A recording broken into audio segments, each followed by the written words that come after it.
The RG406 bundle I chose comes with a carry case, a 256GB SD card loaded with games that you have to legally own, and of course the handheld, taxed and delivered for £160. If you saw my last video where I showed you the RG40XX-V, you'll notice that one cost about £100, dollars, yen, euros, pesos or bottle caps less. So why does the RG406 cost more, and is it worth that extra price? Let's find out. First up, let me quickly thank AliExpress for partnering with me to make this video. No money exchange hands and all opinions are my own. If you want to save a bit of money on your shopping at AliExpress, check out my codes below. It's a great place to get your own retro handheld since they have nearly every model in stock. If you're new to the retro handheld world, here's the gist. These little things can be loaded up with apps, emulators, games, music and videos to act as an all-in-one entertainment powerhouse. And they fit in the palm of your hands. This particular one, the RG406, runs on Android, so that should give you an idea of how versatile it is. Let's start with what it's like to hold. When it comes to the ergonomics of this handheld, I can't imagine it gets better than this for vertical style bodies. This is only my second modern retro handheld, but I have owned a few mainstream small consoles in the past, and there's never been one that fits my hands as well as this one does. I'm sure I'll come across other superbly shaped models in the future, and there are those of you out there that will swear by horizontal and SP forms, but for me, and for now, this is peak. It's got curves and grooves everywhere, so if you're playing on this for hours, you don't have to worry about angled plastic digging into your hands. These bulges around the back, perfect for me to hold on to.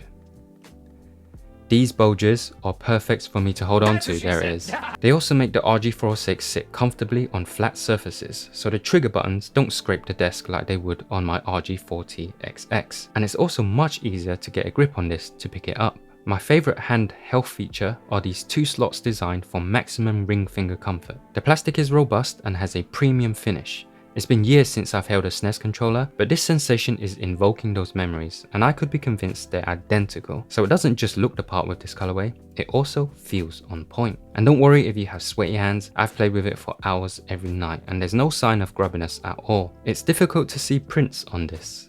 No, I meant fingerprints. I don't think so. It does feel more solid than the RG40, but I still wouldn't drop this or let it take a beating, so I recommend adding the carry case to your cart. On the front, the membrane buttons are hit and miss. The top three don't feel as good as the B button. I did experience some squeaking and they rattle and have a smidge of mushiness, which is a bit disappointing, but the button molds are robust and a nice glossy finish. Everything else, the D-pad, the function buttons and the Hall effect analog sticks feel really good. And that goes for all of the back buttons and side stuff too. Tactile, clicky and responsive. In general, the RG406 feels good to control.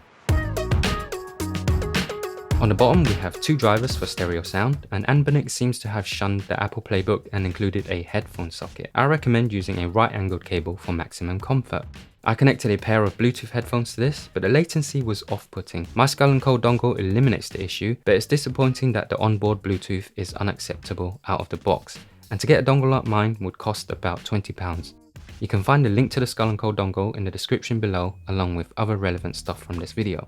On the top we have a USB-C port. It's multi-purpose, so we can connect the aforementioned Bluetooth dongle, a display cable, or a charging cable. There's a handy power light and an air intake. The fan on the back does occasionally whiz, and it's noticeable when it fires up. But I wouldn't say it's loud at all, at least not during my testing with PS1, Saturn and Atomus Wave stuff. So you'll notice it, but it won't annoy you. The screen is slightly sunken in, and the included screen protector fits perfectly. Unfortunately, I'm terrible at applying these and butchered the process so badly that I decided to just remove it and put it in the bin. I didn't even take any footage of it because I'm so ashamed for failing my OCD bros.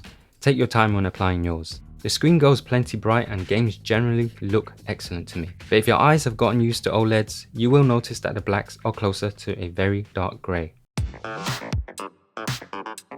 For this comparison, I have my first retro handheld, the Anbernic RG40XX Vertical. I mentioned earlier in the video that this is cheaper by about 100 monies, and the general quality and build are reflected in that price difference. It's not as comfortable to hold and play with, but it is slimmer and more compact. So if you don't plan on taking your handheld around in a carry case, the RG40 is more pocketable. It's angular and doesn't have clever grooves and grips to make long playing sessions pleasant. If you plan to use the analog stick often, be aware that it's stiffer than the ones on the 406. They're not Hall effect sticks, so can be susceptible to stick drift in the future, and the RG40 does not include a gyroscope. The RG40 does have some advantages. It has a dedicated mini HDMI socket, it comes with 2 SD card slots, so you can have your operating system on one and all of your ROMs on the other.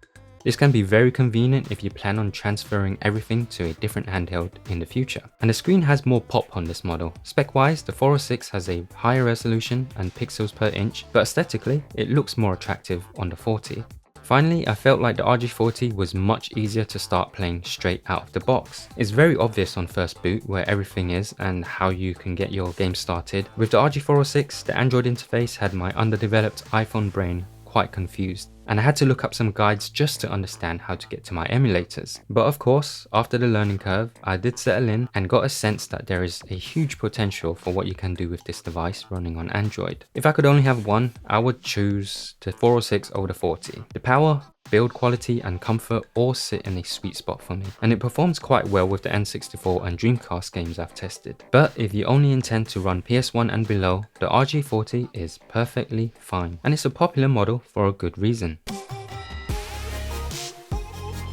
This video has taken longer for me to make because I've been busy playing with the RG406 and having an absolute blast doing so. It addresses some issues I had with my lower budget RG40 by improving quality and the physical experience. I've seen some people say the RG406 isn't attractive, but I disagree. I'm enjoying the sight of its voluptuous and curvy body. The learning curve is a bit steep if you're not tech savvy, but that's not necessarily a bad thing, because doing some research and diving into the community to get your head around these toys is part of the fun. Are there any negatives? Yes, since you're unlikely to use the built-in speakers for serious gaming, the Bluetooth latency is a big issue. I'm fortunate enough to already have a solution to this, but others will have to consider forking out for a dongle like mine or digging out a wired headset. I'm sure plenty of us would prefer to use our everyday earbuds on this for convenience though. I've also heard that some people have had issues with the screen coming away from their unit. This might be a first run problem because it's not something I've encountered, but do be prepared for the possibility of fixing that with some double-sided tape. So let's try to answer 2 questions before we close up here. Is a retro handheld a good investment?